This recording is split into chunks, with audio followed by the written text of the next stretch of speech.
아리마대 사람 요셉은 예수의 제자이나 유대인이 두려워 그것을 숨기더니 이 일 후에 빌라도에게 예수의 시체를 가져가기를 구하며 빌라도가 허락하는지라. 이에 가서 예수의 시체를 가져가니라. 일찍이 예수께 밤에 찾아왔던 니고데모도 몰약과 침향 섞은 것을 100리트라쯤 가지고 온지라. 이에 예수의 시체를 가져다가 유대인의 장례법대로 그 향품과 함께 세마포로 쌌더라. 예수께서 십자가에 못 박히신 곳에 동산이 있고 동산 안에 아직 사람을 장사한 일이 없는 새 무덤이 있는지라.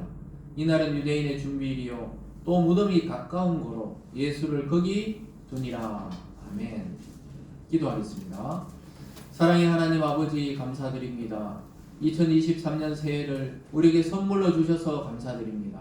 하나님, 올 한해는 그동안 코로나로 움츠렸던 모든 부분과 또 모든 분야가 되살아나는, 회복되는 한 해가 될 수 있도록 축복하여 주시옵소서.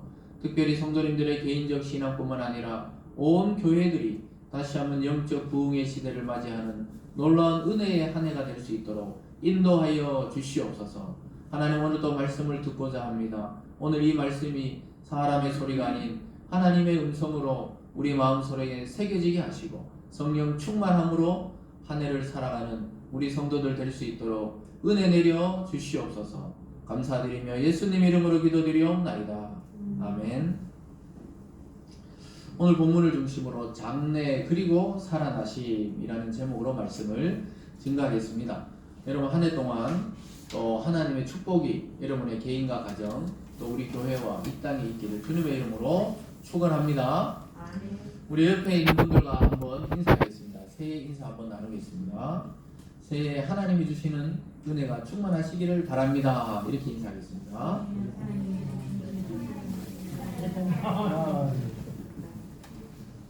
네. 새해 또 보니까 굉장히 또 다른 것 같아요. 네. 제 딸은 저를 보고 계속 이제 아빠 반백살이 됐구나 이런 이야기를 자꾸 하는데 예. 저도 그랬죠. 너도 이제 9살이 됐구나 이렇게 이야기를 했었는데 그렇습니다. 이 참 세월은 기다려주지 않고 또 빠르게 흘러가고 또 제가 어렸을 때 보던 그 부모님이나 또 장인 장모님이나 또 교회 어른들을 보면은 굉장히 젊었다가 지금 어느 날 쑥 지나갔는데 한 15년, 20년 지나고 보니까 굉장히 노쇠하고 늙고 그렇구나 이런 것을 보면서 우리가 이제는 그때 부모님들 나이가 되고 이제 아이들은 제가 어릴 때 나이들이 되고 이렇게 되는구나 이런 생각들을 해보게 됩니다. 그래서 우리는 한 해가 바뀔 때마다 이게 꼭 나쁜 건 아니구나. 왜냐하면은 삶을 한번 정리하고 새롭게 탁 출발할 수 있는데 마침 오늘 1월 1일이 주일이라서 너무 좋은 것 같아요. 새로 출발하고 또 예배도 드리고 우리가 1월 1일 이렇게 딱 출발하면은 원래 12월 31일이 또 딱 주일로 마칩니다. 희한하게 몇 년마다 그렇게 돌아가요. 1월 31일이 12월 31일이 또 주일로 딱 원래가 끝이 날 것입니다. 그래서 우리 성경에 보면 나는 처음이요 끝이요 나는 알파요 오메가요 하나님이 자신을 그렇게 소개하시는데 올 한해는 정말 여러분 하나님으로부터 출발해서 하나님으로 마무리되는 한 해 되시길 주님의 이름으로 축복합니다. 아멘. 우리가 지난 주에는 성탄절을 지냈는데요. 이 기독교의 2대 절기라 그러면은 성탄절과 또 하나 4월달에 부활주의를 지키게 됩니다. 그래서 성탄절은 고정되어 있지만 우리 부활절은 보통 이 4월 둘째 주, 셋째 주 이렇게 지키게 되는데요. 그러니까 어떤 사람은 성탄절이 중요하다, 어떤 사람은 부활절이 중요하다 이런 말씀들을 많이 하는데요. 사실은 이 모든 종교에 있어서 성탄은 있게 마련입니다. 불교도 부처님 오신 날이 있고 또 이슬람도 그 창시한 마호메트의 또 절기가 있고 모든 종교는 태어난 게 있는데 유일하게 거의 유일할 거예요. 이 기독교만이 예수님이 죽고 살아나서 부활절을 지키는 종교입니다. 그래서 사실은 부활절이 없다면은 이 기독교는 존재 가치가 없게 됩니다.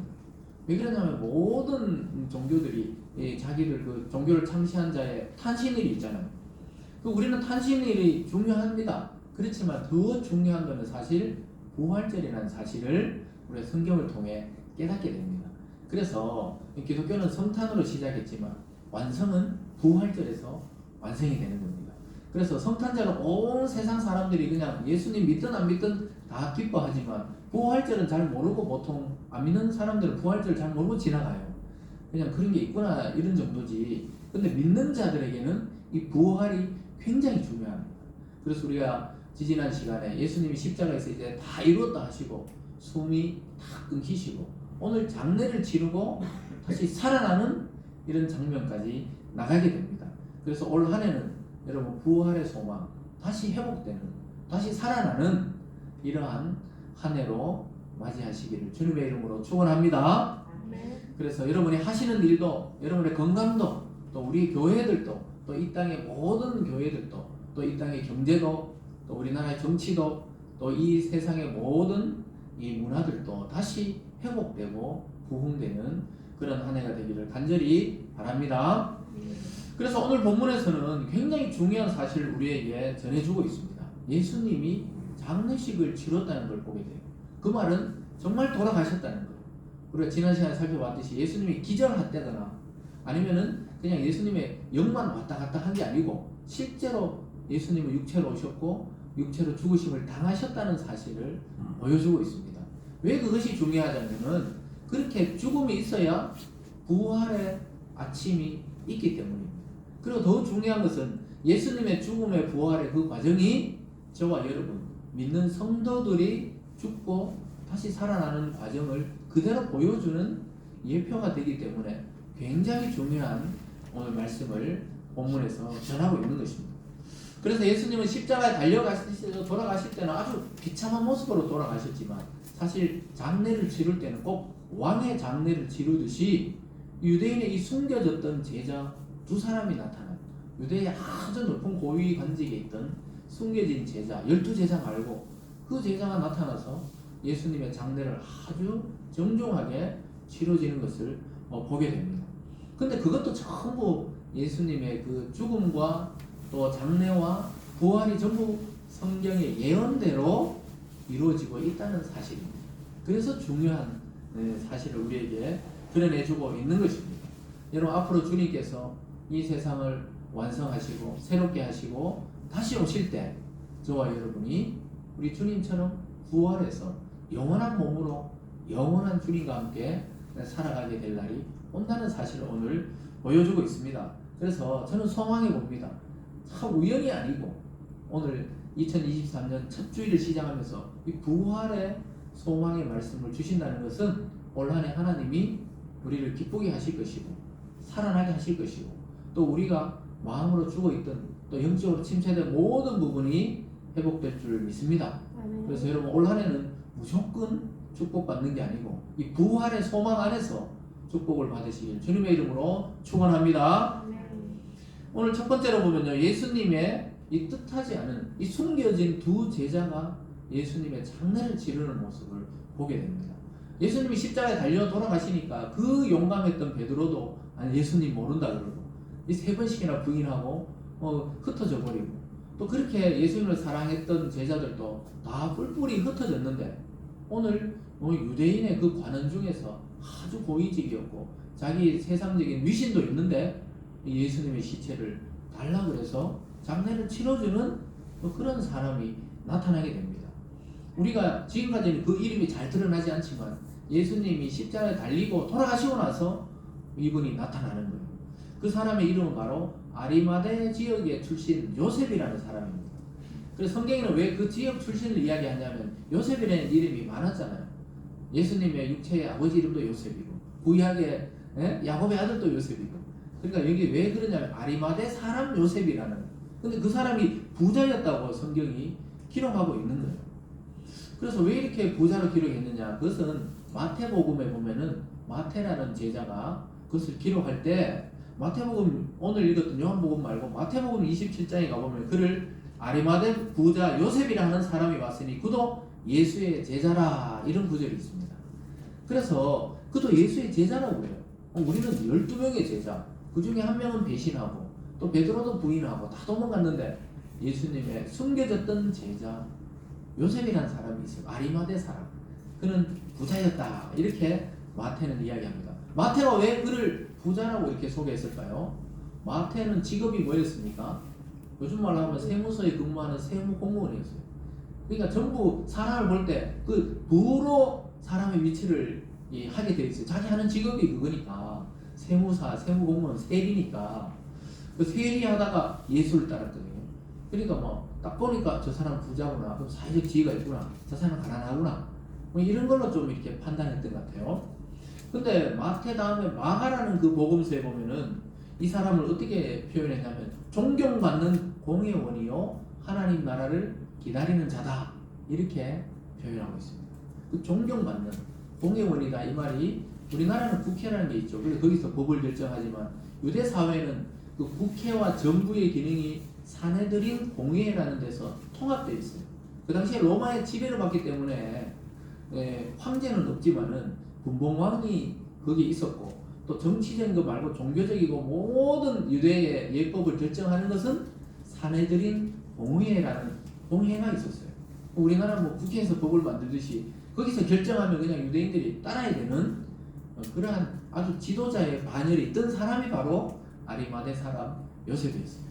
근데 이 사람은 존경받는 사람이다. 백성들이 굉장히 신뢰하던 지도자였다, 이렇게 마가는 표현하고 있고, 마태는 부자였다. 합쳐보면 뭡니까? 아주 부도 있고 권력도 있으면서도 아주 정직하게 살아와서 사람들의 존경을 받던 사람이다, 이렇게 말할 수가 있겠습니다. 그리고 또 하나는 뭐냐면 이 사람은 누가는 또 제자 누가는 어떻게 표현했냐면 이렇게 표현했어요. 누가복음 23장에 보면 공회 회원으로 선하고 의로운 요셉이라 하는 사람이 있으니 그들의 결의와 행사에 찬성하지 아니한 자라.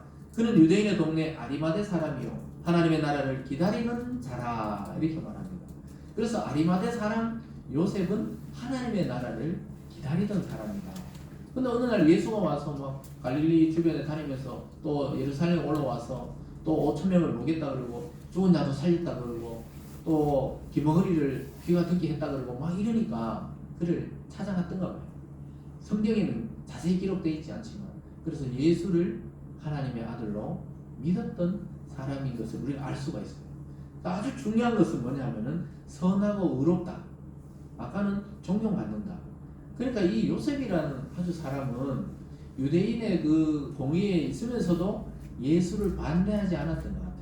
왜냐하면 그 누가복음에서 그들의 결의와 행사에 참여하지 않았다, 이 말이 십자가형을 내릴 때 반대했던 사람이 누구냐? 아리마대 요셉이었어요. 왜냐하면 저분은 분명히 하나님 보낸 사람이 맞다는 거예요. 왜냐하면 하나님 보낸 사람이 아니라면 자연스럽게 망할 것이니까 우리가 이렇게 십자가형을 내리지 않아도 된다고 주장했던 사람이 이 사람입니다.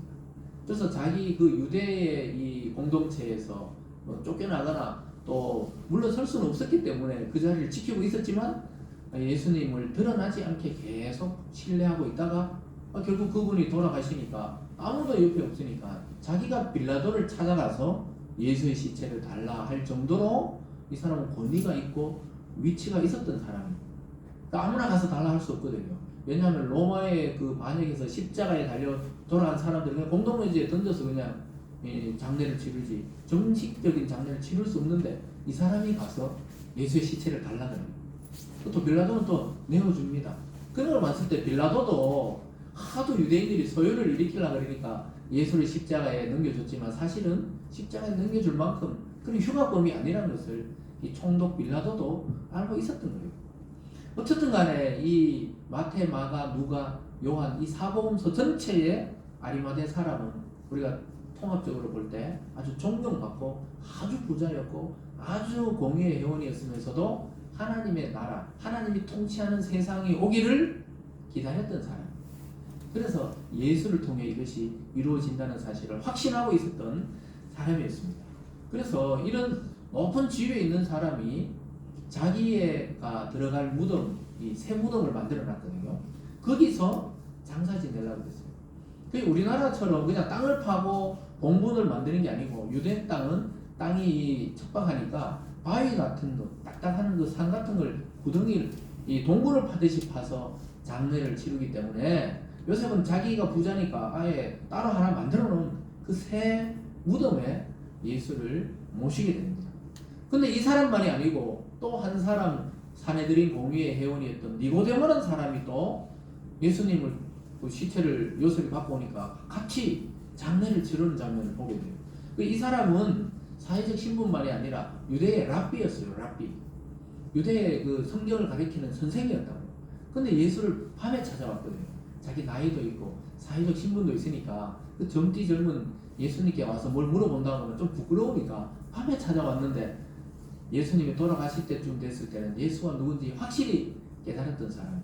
그래서 예수님의 시체에 그 유대 사회에서는 향품을 발라줍니다. 우리나라는 염을 한다 그러죠. 근데 거기서는 쫙 이렇게 향품을 발라주고 향료를 발라줘서 시신이 썩거나 냄새나는 것을 좀 방지하는 그런 역할을 하는데 그걸 막 엄청나게 많은 양을 가져와서 예수의 거기다가 발라줍니다. 오늘 본문 39절과 40절을 보면 이렇게 말씀합니다. 일찍이 예수께 밤에 찾아왔던 니고데모도 모량과 침향 섞은 것을 100리터라쯤 가지고 온지라. 이에 예수의 시체를 가져다가 유대인의 장례법대로 그 향품과 함께 세마포로 쌌더라. 그래서 그 향품으로 시체를 닦고 그 세마포 있잖아요. 그 옷을 입히듯이 예수님의 그 시체를 감싸는데 그 향료를 같이 넣는 거예요. 그 썩은 내가 나지 않고 또 벌레들이 먹지 않도록 그 무덤에 모시려고 다 장례 절차를 진행했던 겁니다. 아주 놀랍게도 아까 말씀드렸듯이 예수님의 죽음은 무슨 강도의 죽음처럼 그 흉악범의 죽음처럼 십자가 달려 돌아가셨지만 그의 장례식은 이스라엘 최고의 고위직에 있던 그 두 사람에 의해서 마치 왕의 장례를 치르듯이 그 향을 섞은 모략과 침향을 섞은 아주 향이 좋은 그 요즘 말하면 향수라고 보면 됩니다. 그것을 이 100리터라고 하는 것은 요즘 뭐 한 30-40kg 되는 그런 양의 그 향수를 들어부은 거죠. 깨끗이 정중하게 장례를 치르는 것을 보게 됩니다. 이것이야말로 진짜 왕으로 오신 예수 그리스도를 잘 오늘 이 본문에서 드러내고 있는데 사람들이 볼 때는 비록 한 청년이 자기가 하나님의 아들이 그러다가 돌아가신 것처럼 보였지만 그를 깨달은 자에게서는 하나님의 아들이시며 이 세상을 통치할 메시아였다는 것을 깨닫도록 오늘 이 장면을 보여주고 있어요. 그래서 여러분 우리는 죽음이 그냥 끝인 줄 알잖아요. 그게 아니에요. 장례가 있고 그 장례에 대해서도 성경대로 예수님이 치루어지는 것을 오늘 보고 있는 것입니다. 저와 여러분의 삶과 죽음과 다시 살아나는 것도 이와 다르지 않다는 거예요. 그래서 여러분 성도의 죽음은 영광스러운 곳으로 들어가는 문입니다. 끝이 아니에요. 문 열고 들어가는 거예요. 죽음이란 문을 열고 영광의 세계로 들어가는 줄 믿으시기 바랍니다. 그래서 십자가에서 예수님이 말씀하신 것은 다 하나님이 이루어진 과정이었잖아요. 마지막에 십자가에 돌아가실 때도 목이 마르다 그러니까 거기다가 신 포도주를 갈대 우슬초에 적셔가지고 다 사람들이 입에 갖다 대주잖아요. 그 전부 구약 성경을 이루는 과정이었어요. 그러나서 예수님이 다 이루었다 하시고 돌아가셨는데 돌아가시고 그 장례를 치르는 과정도 구약의 예언대로 예수님의 장례가 치러지고 있다는. 그래서 그가 메시아라는 거예요. 그냥 아무나 죽고 아무나 다 그렇게 할 수 있지만 구약의 성경대로 죽고 성경대로 살아나셨기 때문에 예수를 메시아, 그리스도, 구세주 이렇게 말하는 것입니다. 저와 여러분의 그리스도가 되실 수 있는 분이라는 사실을 오늘 보여주고 있습니다. 그리고 진짜 죽었다는 것을 보여주는 거예요. 죽지 않았으면 장례식 할 때 깨어나셨을 거 아니에요. 근데 그 과정을 다 거치는 것은 우리의 죄 때문에 한 번은 죽고 살아나셔야 그 과정이 끝나는 거예요. 그래야 우리도 그 과정을 따라서 예수 믿고 다시 영생에 이르게 되기 때문에 예수님이 그 길을 열고 계시는 중이라는 사실입니다. 그 예수님도 이제 딱 죽으셨으니까 가만히 있죠. 근데 그거를 장례하고 또 그가 살아나는 모든 과정에 하나님이 개입하셔가지고 성경대로 다시 이루어지게 하는 것을 보게 됩니다. 오늘 두 번째로 보면요, 예수님은 아무도 사용하지 않았던 새 무덤에 장사되었어요. 그 이유가 왜 그럴까요? 예수님이 아무도 장사되지 않은 그 무덤에 장례를 치러지게, 그러니까 처음으로 예수님이 그 무덤에 들어가요. 아까 제가 초반에 말씀드렸듯이 유대인들은 이 굴처럼 파가지고 앞에 이 뚜껑을 덮듯이 이렇게 바위로 막아놓고, 그래서 예를 들어서 아버님이 돌아가셨다. 그럼 거기 모셔놓다가 한참 지나면 이제 다 쌀은 썩고 뼈만 남잖아요. 그러면 그 뼈를 다시 잘 보관해서 그 뒤쪽에다가, 굴 뒤쪽에다가 또 놓습니다. 약간 2단계로 진행이 돼요. 그러고 나서는 그 앞에 또 다른 가족이 돌아가면 거기다가 또 이렇게 놓아둡니다. 왜냐하면 무덤을 뭐 아무데나 다 팔 수 없기 때문에 주로 가정 묘지로 사용을 해요.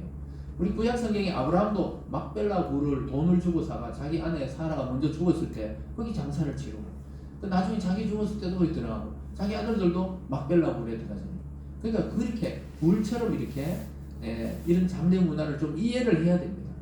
근데 왜 예수님은 그 새무덤에 들어가셨을까요? 이것도 구약의 예언을 따라 예수의 시체는 썩지 않는다. 왜냐하면 그 당시에 이미 이 보관되어 있는 뭐 시체가 놓아두었던 곳이나 또 시체하고 맞닿으면 금방 살이 같이 썩거든요. 그러니까 예수님의 시체는 썩지 않고 다시 부활하셨다는 것을 오늘 보여주고 있는 것입니다. 그래서 한 번도 사용된 적이 없는 새무덤에 들어가셨다는 것이죠. 우리나라는 뭐 요즘에는 땅에 묻는 것보다는 주로 화장을 해서, 그리고 뭐 가족 납골묘나 또는 뭐 묻기는 묻어요. 묻기는 한데 이게 봉분이 없이 또 묻기도 하고, 요즘에는 다양한 형태가 있습니다. 그래서 우리나라도 한 60, 70%가 이제 화장한다 그러더라고요. 예전에는 어른들이 막 뜨거워서 안 된다, 또 기독교인들도 화장을 못하게 했거든요. 왜냐면 부활해야 되는데 화장해버리면 어떻게 하냐, 그 신학적 배경이 아직까지 정립되지 않을 때는 잘 그랬어요. 근데 화장을 해도, 또는 뭐 수목장을 해도, 또는 그냥 이렇게 옛날처럼 관을 땅에 묻어도 부활시키는 것은 하나님이니까 지장이 없어요. 어떻게 하든지 지장이 없어요. 근데 예수님의 이 몸은 썩으면 안 되는 메시아의 몸입니다.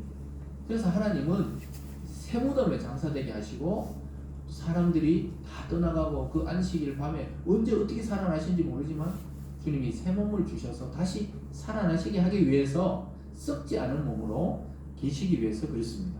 41절과 42절을 보면 이렇게 말씀합니다. 예수께서 십자가에 못 박히신 곳에 동산이 있고 동산 안에 아직 사람을 장사한 일이 없는 새 무덤이 있는지라. 이날은 유대인의 준비일이요 또 무덤이 가까운 거로 예수를 거기 두니라. 거기 보니까 아직 사람을 장사한 일이 없는 새 무덤이다, 이렇게 말씀하고 있습니다. 그 성경에서 장사 지냈다 이럴 때 이제 장례가 끝나는 거예요. 여러분, 우리도 보면 장사 지냈다는 게 뭐냐, 이 땅에 묻을 때는 땅에 관이 들어가면 이제 장사 지냈다는 겁니다. 아직 장례식장이 있을 때는 장사 지냈다 하는 게 아니에요. 땅에 완전히 묻히고 그 안에 내릴 때, 그래서 우리가 마지막 화관 예배라 그럴 때는 관을 이제 땅 속에 묻고 그 묘지에 가서 목사님들이 장례 예배 마지막을 치르는 거죠. 또 부활의 소망을 이야기하고 가족들을 위로하고. 그 요즘에는 땅에 안 묻고 화장을 하니까 화장장의 그 대기실에서 이제 마지막 화관 예배를 이 골로에 딱 들어가고 나면은 거기서 이제 화관 예배를 드립니다. 근데 요즘 코로나 때문에 못 들어오게 해요. 그래서 거의 발인 예배로 이제 발인할 때 화장장으로 갈 때가 이제 주로 마지막 예배가 되는데, 어쨌든 그 장례 절차를 보면 아주 우리가 마음에 깨닫는 게 많아요. 인생을 살고 목사님들이 쫙 이제 이 설교에 대해서 또 그분이 살아왔던 데서 이야기하시면서 할 때 보면 참 이게, 그래서 성경에서 전도서에서는 장례집에 가지 말고 자꾸 장례식장에 가보라고, 그래야 인간이 어떤지를 알게 된다고, 또 유익하다고 이야기하고 있는 것이죠. 그러면서 예수님을 거기에 딱 묻게 됩니다. 그래서 아무도 묻히지 않던 그곳에 예수님을 딱 묻고, 앞에 이제 동굴에 무덤에 딱 돌을 불려놓고 거기다가 봉인을 합니다. 요즘 말로 하면 이 세멘트를 딱 치듯이, 아무도 그 돌을 못 굴리듯이. 그러고는 병사들이 지키게 해요. 왜냐하면 예수님이 아주 자기들 봤을 때는 이게 반역적인 인물이니까 혹시 제자들이 시체를 훔쳐갈까봐 다 이게 지키게 합니다. 그래서 더 이상 예수님은 숨 쉬지도 않고 움직이지도 않고 말씀하지도 않는데, 하나님은 그 아들 예수를 그때부터 다시 일으키시기 위한 작업을 하셨던 것입니다. 그래서 오늘 세 번째로 보면 빈 무덤이 등장합니다. 예수의 시체가 갑자기 사라졌어요.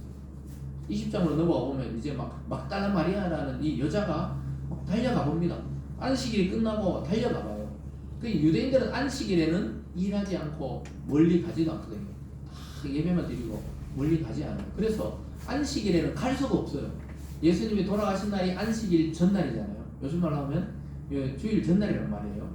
그래서 이 안식일에는 아무데도 안 가니까 안식일 전날 돌아가셔가지고 급하게 아리마대 요셉과 니고데모가 장사를 지냈기 때문에 멀리서 마리아와 여러 여인들이 지켜봅니다. 그리고는 아 저기 묻혔구나 하고 안식일이 지나고 와서 그 향품을 더 발라주려고. 막달라 마리아는 어떤 여자입니까? 7 귀신 들렸던 여자인데 예수님 만나서 완전히 새롭게 거듭나고 그때부터 예수님을 계속 따라다니면서 주님의 말씀을 그 주님의 앞에서 듣던 여자예요. 자기 언니 마르다는 막 정신없이 막 음식 준비하고 해도 자기는 예수님 앞에서 말씀을 계속 듣던 사람이에요. 그래서 마리아에게는 예수님이 돌아가시나 살아계시나 계속 자기의 구원자였던 거예요. 예수님이 살아계실 때도 예수님이 죽어서 시체가 되었어도 그건 예수님이라는 거예요. 자기를 구원한 자라는 거예요. 자기 인생을 바꿨자는 거예요. 그래서 이 막달라 마리아의 사랑은 정말 예수님을 향해 계속 향하고 있다는 것을 보게 돼요. 돌아가셨어도 그랬습니다. 그러나 예전에 막 옥합을 깨가지고 머리털로 눈물로 닦던 여자가 이 여자잖아요. 그러니까 예수님은 가만히 두라 나의 장례를 준비하는 자다 이렇게 평가할 정도로 아주 예수님께 정신이 돌아오고 귀신이 다 떠나고 나서 인생이 완전히 바뀌고는 예수님께 헌신되었던 여자였습니다. 오늘날도 우리가 예수님 만나서 이렇게 인생이 바뀐 사람 많이 있습니다. 많이 방황하고 세상에서 여러 죄를 짓고 이러다가도 예수님 딱 만나서 부활하신 주님 만나서 완전히 새롭게 돼서 자기 인생이 바뀌는 사람들이 있어요.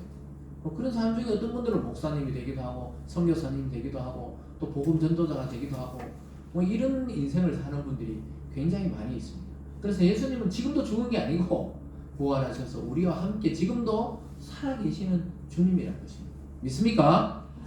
그래서 예수님은 나를 믿는 자도 살아서 믿는 자는 영원히 죽지 않고 그러니까 믿다가 죽은 자도 다시 살리고 이렇게 약속하셨잖아요. 그게 자기가 시범을 보이신 거랑 마찬가지예요. 그런데 어쨌든 간에 처음에는 막 당황합니다. 예수님의 무덤에 가보니까 예수님의 시체가 없는 거예요. 돌은 막 굴려져 있고 다른 복음서에 보면 막 지진이 나면서 이게 막 환한 빛이 나는 천사들이 와서 돌을 굴리니까 병사들이 막 얼어 있는 사람처럼 꼼짝 못했다 그러죠. 근데 오늘 요한은 그건 다 생략하고 일단 막달라 마리아가 달려가 보니까 예수님의 시체가 없는 거예요. 그래서 막 놀라가지고 베드로하고 요한인데 가서 막 달려가서 예수님이 사라졌다고 누가 예수님을 치워버렸다고 그렇게 이야기합니다. 오늘 본문 20장으로 넘어가서 1절과 2절에 보면 이렇게 말씀합니다. 안식 후 첫날 일찍이 아직 어두울 때 막달라 마리아가 무덤에 와서 돌이 무덤에서 옮겨진 것을 보고 시몬 베드로와 예수께서 사랑하시던 그 다른 제자에게 달려가서 말하되 사람들이 주님을 무덤에서 가져다가 어디 두었는지 우리가 알지 못하겠다 하니 큰일 난 거예요. 예수님이 분명히 아리마대 요셉과 니고데모를 통해 그 동산 가까운 곳에 장례된 걸 다 멀리서 지켜봤거든요. 그날은 달려가서 할 수는 없고 그래서 멀리서 지켜보고 있었거든요. 그래서 저 무덤이구나. 무덤이 뭐 또 여러 개 있을 수 있으니까 저기구나 확인해놓고는 집으로 돌아가서 안식일이 끝나기를 기다렸어요. 그래서 안식 후 첫날 일찍이 다른 데 보면 새벽 미명에 안식이 딱 끝나자마자 달려가서 예수님께 가서 이 향품을 발려드리려고 갔는데 이 돌이 옮겨져 있고 예수의 시체는 없는 거예요. 참 기가 막히죠. 그래서 너무 놀라가지고 막 달려갔던 겁니다. 베드로에게 달려가서 없다. 누가 가져갔는지 예수님의 시체를 훔쳐갔다. 없어졌다. 막 이러니까 또 막 베드로하고 요한도 막 달려가 봅니다 또. 근데 예수님의 시체를 누가 도둑질 해갔다고 생각했던 거예요. 참. 그리고는 나중에 또 유대인들은 제자들이 또 훔쳐갔다고 거짓 소문을 내고 제자들은 가보니까 막 예수님의 시체는 없고 막 난리가 난 거죠. 그래서 즉시 달려가서 베드로와 이게 또 다른 제자는 요한 자신을 말합니다. 그래서 막 쫓아가 봅니다. 쫓아가는데 누가 먼저 도착하느냐? 베드로와 요한 중에 요한이 나이가 젊잖아요. 요한이 먼저 도착합니다. 근데 아직 어려가 그런지 겁이 나서 이 동굴 속에 저기 무덤 속에 못 들어가요. 근데 베드로는 어떻게 합니까? 베드로 성격이 어때요? 하면 하고 막 아니면 아니다 이거잖아요. 그 어부의 특성을 아주 잘 드러내고 있죠. 그래서 막 맞으면 맞고 아니면 아니고 그러니까 막 머뭇거리는 생각도 없이 쌩하니 그냥 동굴 안으로 무덤 속으로 싹 들어갑니다. 그러니까 뒤에 요한도 이제 슬슬 따라 들어가 보거든요. 3절부터 7절에 보면 이런 말씀이 있습니다. 20장 3절에서 7절입니다.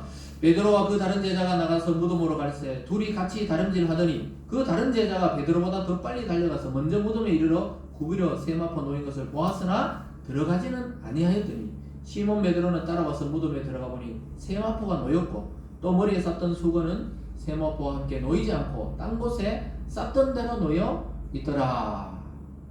그리고 어때요? 요한은 막 빨리 달려갔어요. 같이 달려갔는데 막 베드로는 숨이 좀 찼나 봐요. 베드로는 이미 뭐 결혼했잖아요. 베드로 그 사건을 보면 뭐 장모가 열병이 났을 때 예수님이 기도해주고 이랬으니까 결혼했으니까 장모님이 계시겠죠. 근데 이제 요한은 막 아직 10대 후반이니까